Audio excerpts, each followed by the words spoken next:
Maglibanta og buhok mga madi. So ingani ang iyang original nga buhok. Unya first natong buhaton natong i-divide by section ang buhok. Unya first natong i-apply is step number 1 nga medisina or A.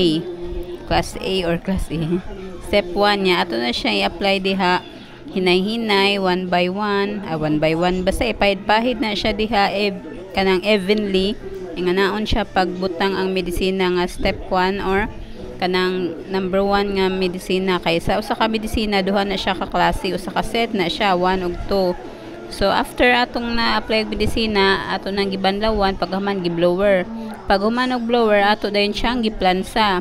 So atong giplansa diha using a 180 degree nga giiniton sa plansa. Paghaman mao na siya human na itong plansahan, mag-apply og number 2 ato na siyang siya original nga buhok niya. So mao na siya ang final result.